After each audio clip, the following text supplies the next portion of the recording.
First off, any team news, any significant changes likely anticipated? We've got Victor Valdez, he's still struggling with his rib injury.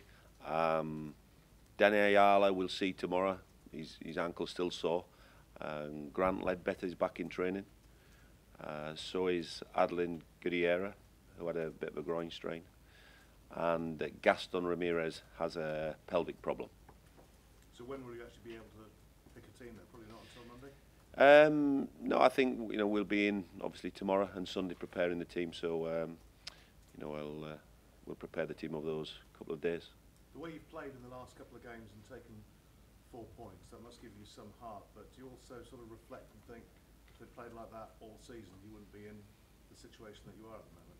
No, not really. I think the confidence and the belief from the players that you've seen in recent weeks is there. I think it's just that the last, certainly the Sunderland and Manchester City game, that you saw everything coming together, and those 4 points out of 6 will give us plenty of confidence going into the Chelsea game.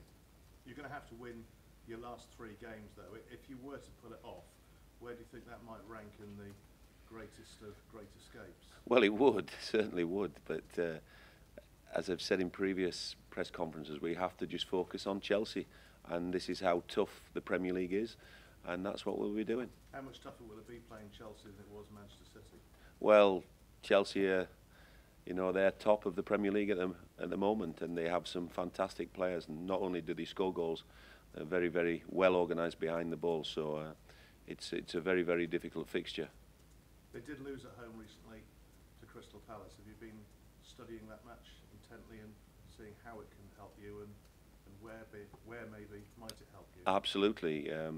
I've just been looking at it again this morning to all the analysis of how we can get the result that we need at Chelsea, and it's areas of the field that we have to exploit, but at the same time we have to put in a really, really organised performance. And what are those areas that you think you can exploit?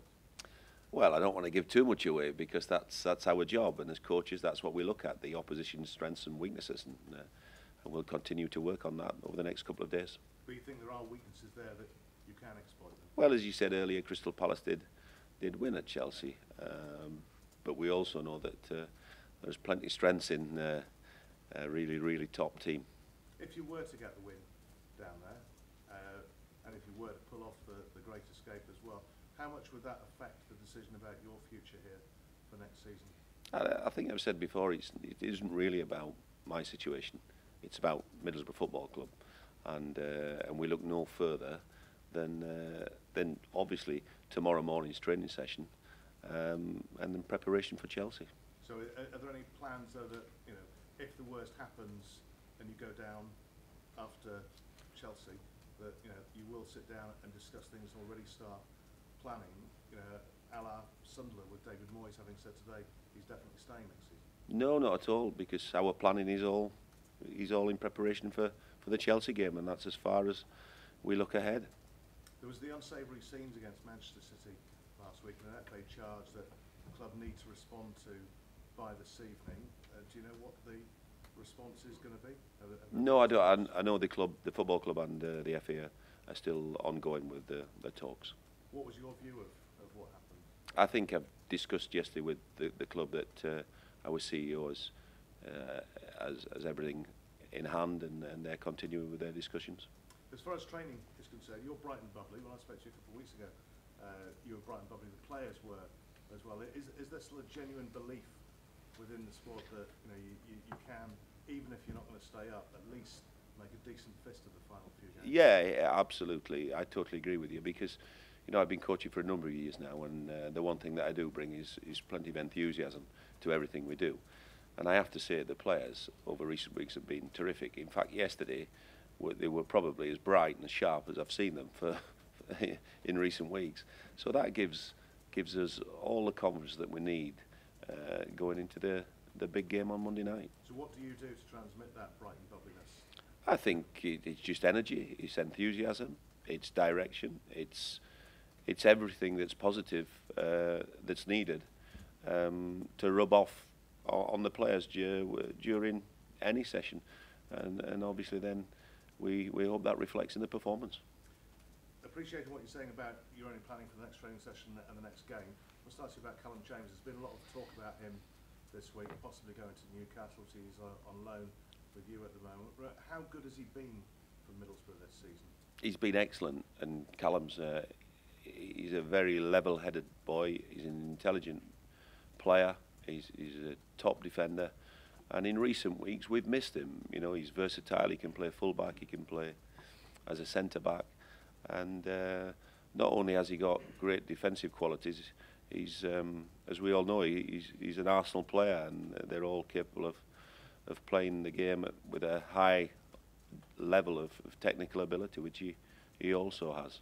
And would you expect him to be playing in the Premier League next season somewhere? Well, Callum's, you know, he's an Arsenal player, and I think we have a full long season's loan with Callum, and he's enjoying every minute. We're enjoying him playing for us, and let's see what the summer brings. Thank you. Steve, obviously the TV money pays the bills these days, but a little bit of frustration that, you know, Hull could have done the business before you even actually take the deal against Chelsea, that being playing 48 hours late.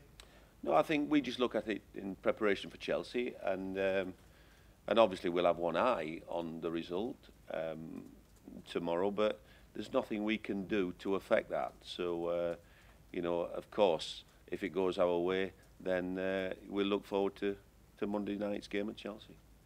Any confidence that it might go your way the whole game? Well, the one thing I would say is that we've not had much luck this season, you know, and if the luck comes our way over the next few days, then it's something we'll take.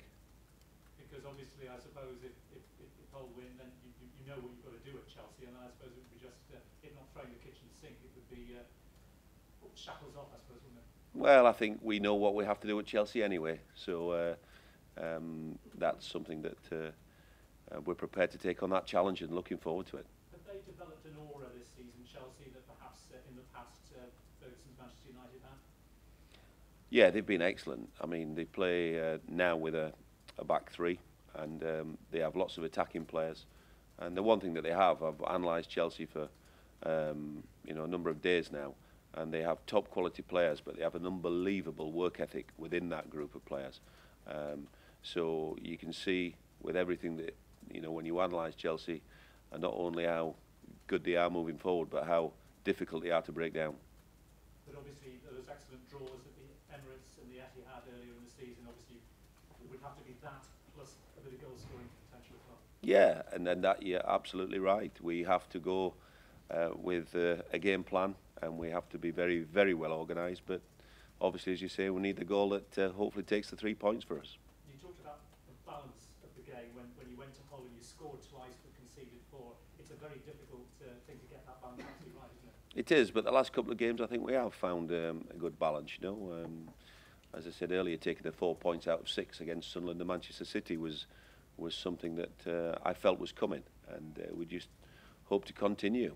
You're looking no further than Monday night, as you said, but in terms of the short time you've actually been in the top job here at Boro, would you say you've sort of taken to it all like a bit up to water? Yeah, I've really, really enjoyed it, and from day one I've enjoyed it, and we'll continue to keep working, enjoying the challenge ahead, and with the players together, you know, we're very, very confident, and we'll be very, very well prepared for the game on Monday night. And you say there that you believe Chelsea are excellent. Do you think they'll go on to clinch the Premier League title this year? Well, at the minute you would say, yeah, they're in the pole position, but as we all know, things can change. So there's a big game tonight at West Ham with Tottenham, and then obviously games over the weekend, and then Monday evening is just be an unbelievable night for, you know, for Chelsea at the top end of the table, for ourselves fighting to stay in it. I just think it's got the makings of a fantastic football match. And what sort of a week have you had here, given the result last weekend? How's the team feeling? Well, to be honest, the players have been excellent in recent weeks towards all the work that we've asked of them, and yeah, I think after the last 2 games there has been it has been a more vibrant place, obviously, and we'll take that into the game at Chelsea. And how much is the pressure of having to win now affecting them? Well, I think we've been having to win football matches for a number of weeks, so I think the players are used to it. They're dealing with the pressure. They've coped with it well in recent weeks, and we'll be, as I said earlier, we'll be all ready for the game.